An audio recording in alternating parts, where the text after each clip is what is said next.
Welcome back to New Rockstars. I'm Eric Voss, and the original X-Men film defined so much of Marvel adaptations for years to come, as the launch of young associate producer Kevin Feige, with the genius chemistry between Gandalf, Jean-Luc Picard, and Russell Crowe's friend from the cast of Oklahoma. X-Men embraced the comic's deeper themes of prejudice and alienation so that 20 years later, we can forgive the black leather jumpsuits as baby steps before Marvel perfected rugged desaturation. After several months of requests, let us now do a scene-by-scene deep dive for all the interesting visual details, cameos, and hidden layers of meaning that you might have missed over the past 2 decades. These subtle ways X-Men's greatness became the MCU's greatness. During the opening 20th Century Fox fanfare, remember that? The X of the Fox logo stays illuminated briefly as we fade to black, a little detail that they edited into many following X-Men films, all the way through Dark Phoenix last year. The soothing voice of Patrick Stewart narrates about mutation, while these white lights swirl past each other. But every few hundred millennia, evolution leaps forward.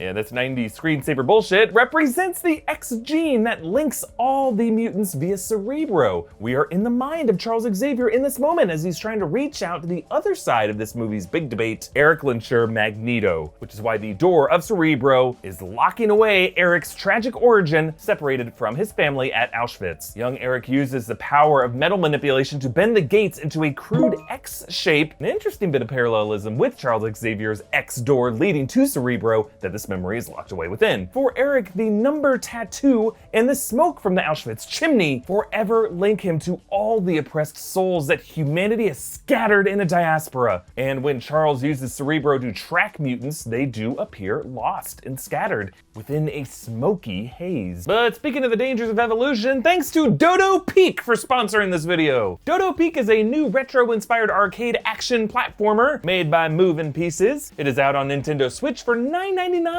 and is available on the Nintendo Switch eShop. In Dodo Peak, you play as a dodo bird trying to save her baby birds from fallen rocks, slithering snakes, lava, and more. Maybe there's a reason these birds went extinct in real life. They were surrounded by danger. The game's got that old school gameplay design that feels familiar, and the new school upgrades and styling to make it feel really modern. It's easy to pick up, but challenging to master, so you'll be able to save those baby dodos as much as you want. There's also lots of unlockables to keep gameplay fresh. Unlock new dodos to help you beat the challenges at different levels, just like how I wear different shorts for the challenges of sitting or standing, or Zoom calling with the same person 2 days in a row. Be sure to check out Dodo Peak, available now on the Nintendo Switch eShop for $9.99. One of those lost souls is Rogue in the not too distant future, though later films in the very confusing X-Men timeline established this as 2000.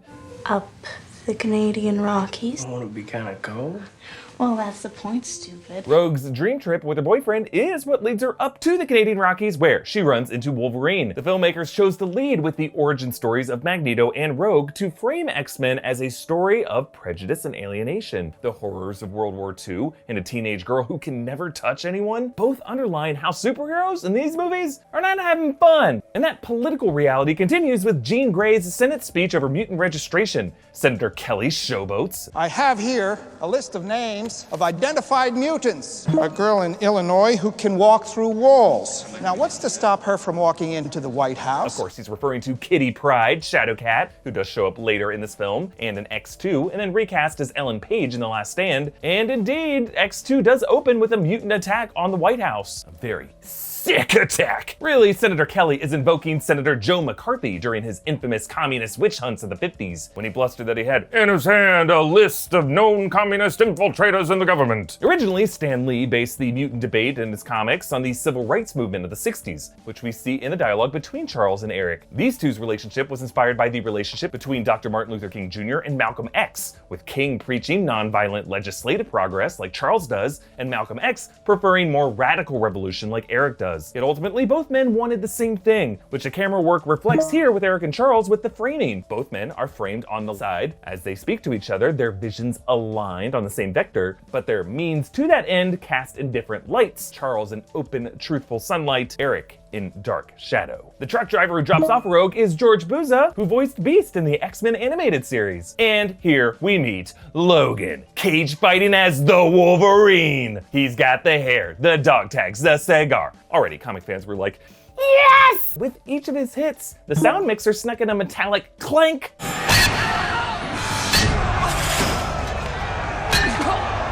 hinting at the adamantium on his bones, and the pain both fighters must feel during this. They even mix in a metallic grind when Logan stretches his neck. Ladies and gentlemen. Logan's coat backstory is later shown when it's given to him in X-Men Origins Wolverine. And when he snicks on the sore loser, I love the close-up on his middle claw as it pushes out of his knuckle skin.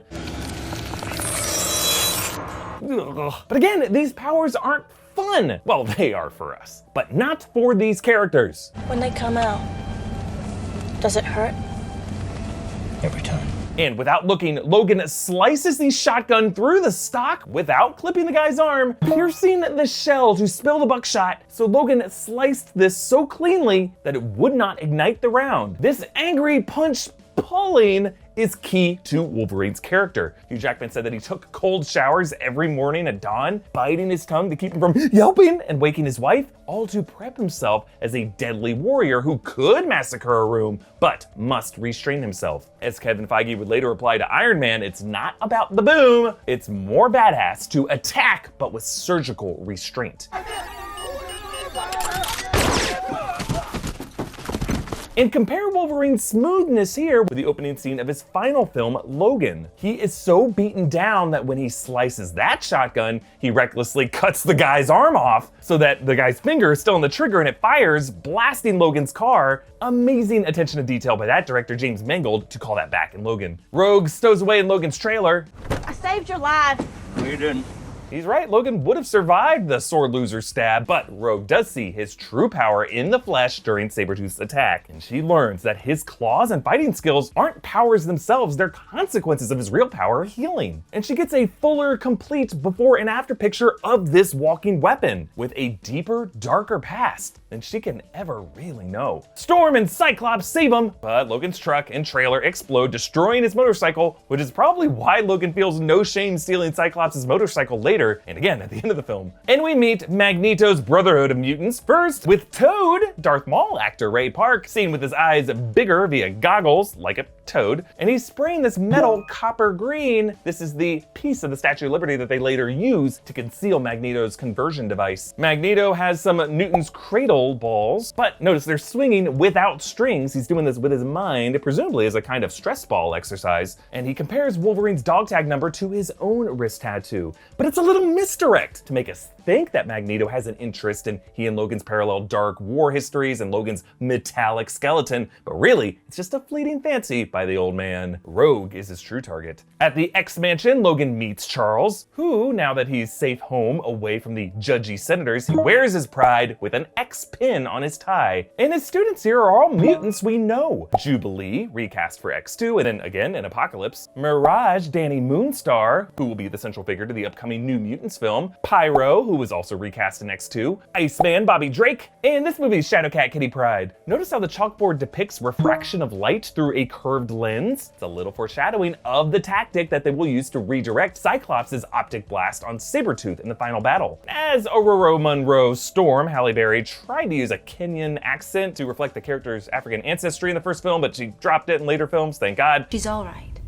She's just upset. Angela Bassett was actually originally considered for the role, which would have been amazing, but she did go on to later play Queen of Wakanda in the MCU in Black Panther. Now, both Storm and Cyclops had scripted but never shot origin scenes. Aurora accidentally destroying her hometown in Kenya with violent weather, and Scott destroying his high school bathroom with a scene that was actually included for Scott's origin in X-Men Apocalypse. Colossus Peter Rasputin makes a quick appearance, sketching by the pond, and Pyro and Iceman compete for Rogue's attention during class. Now notice Storm's chalkboard describes the history of the Roman Empire, and a removed extended version of her lecture has an interesting detail. The Roman Empire. For centuries, they persecuted and ostracized the Christians. Almost overnight, their religion rose to become the dominant faith of the empire. Does anyone know what suddenly caused the Christians to become accepted? The emperor became Christian? Exactly right. Emperor Constantine and his ruling class all converted. Magneto's plan is exactly what the persecuted Christians of ancient Rome used on Charlemagne, converting the ruling class to make the rulers just like them, eventually overturning the power structure so that Christianity would go on to dominate the Western world for hundreds of years. And this chalkboard foreshadows that threat, whereas Charles's chalkboard foreshadows how they overcome it. The Brotherhood kidnaps Senator Kelly with his aide Henry Gyrich, also from the comics, revealed as the imposter Mystique.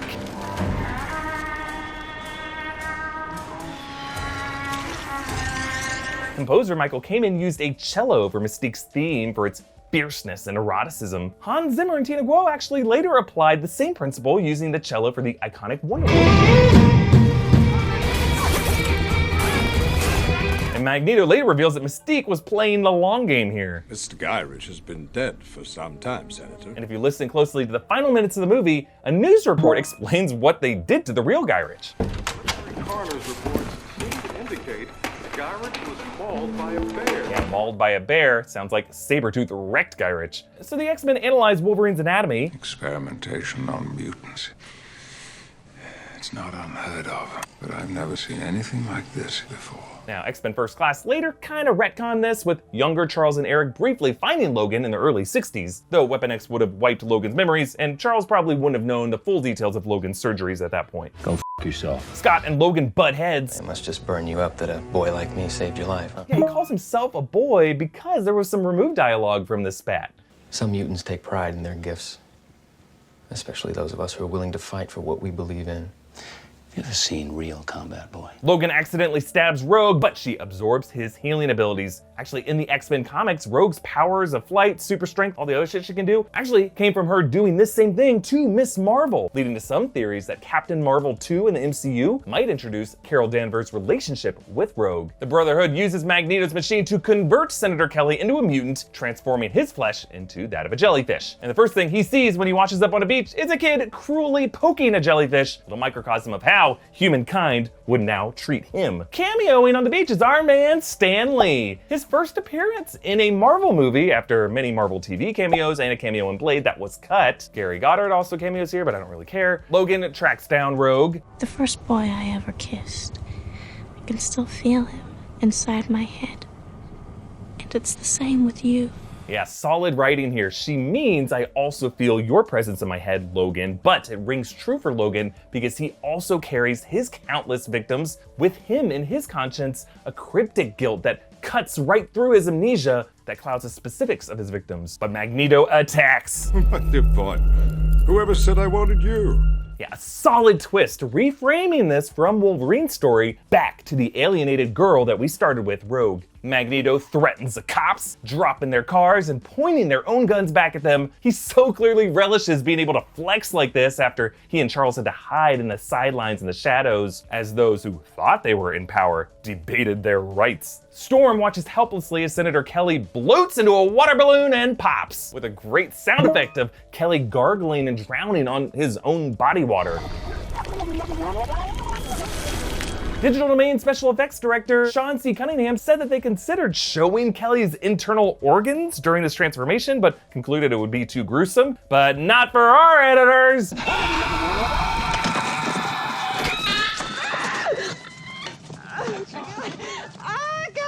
The final act moves on to Liberty Island, where D.B. Sweeney cameos as a park guard, along with Tom DeSanto, the film's executive producer. Later, the guard who finds Mystique in disguise is another cameo, the movie's co-writer, David Hayter. And the X-Men suit up. You actually go outside in these things? What would you prefer? Yellow spandex?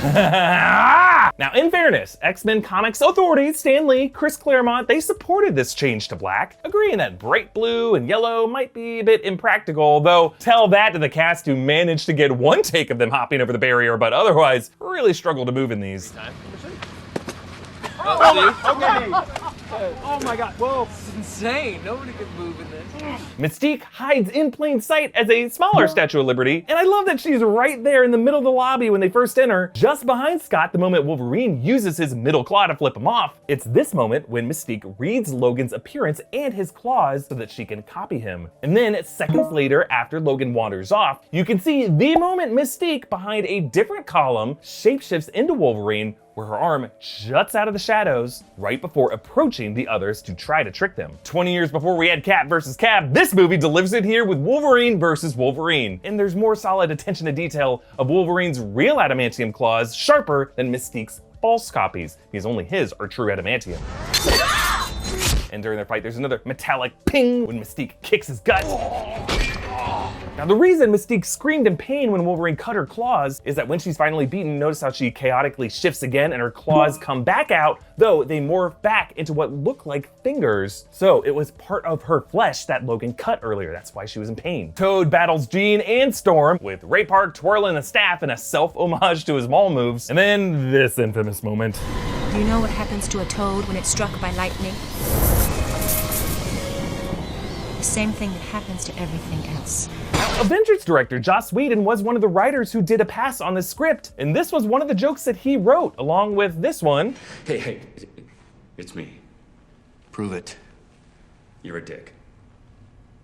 Okay. And according to Whedon, in an interview after this movie came out, that Toad lightning joke was cringy because he said he wrote it to be sarcastic. Kind of like, know what happens to a toad when he gets struck by lightning? Same thing that happens to everything else. But that Barry was misdirected to deliver it with like zero irony. Same thing that happens to everything else. And I love this history because it's like an early shot in the nerd wars that we waged 20 years later. Joss Whedon, as a superhero movie director, definitely works best when he's directing his own scripts. Wolverine battles Sabretooth on the Statue of Liberty crown, swinging around the spike in a move that Marvel would later use for Black Panther. They blast Sabretooth, they save Rogue as Magneto's machine gives her her signature silver hair streak, and as the mutant conversion shockwave fades, Famke Janssen makes an awesome acting choice that I never noticed until now.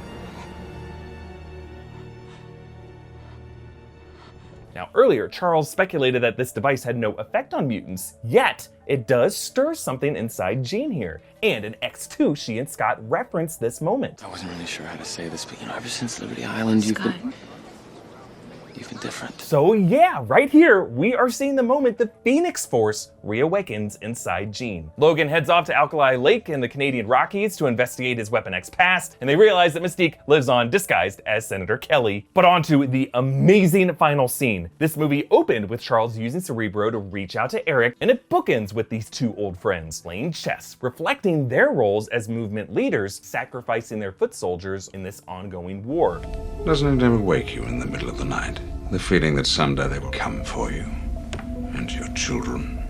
It does indeed. What do you do when you wake up to that?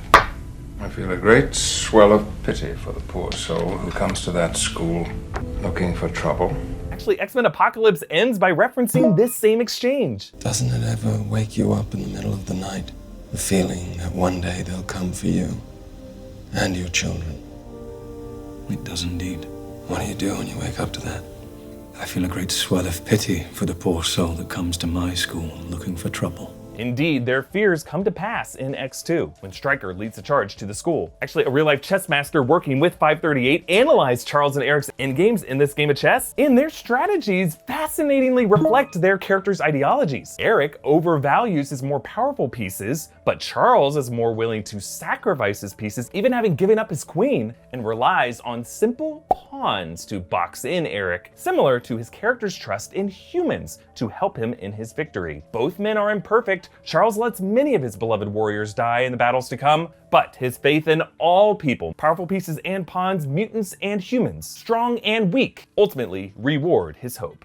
20 years later, I loved revisiting the film that started it all and taught Kevin Feige so much about how to make his MCU as great as it is. So much of this film's devout fan service came from this young associate producer, which is why I am so excited to see his take on these mutants now that he can introduce them in his cinematic universe. Join us on our official Discord server for our next watch along by becoming a patron at patreon.com/newrockstars. Follow me on Instagram at EAVoss, follow New Rockstars, and subscribe for breakdowns of everything you love that definitely avoid mentioning the director who we later found out is a terrible human being. Bye!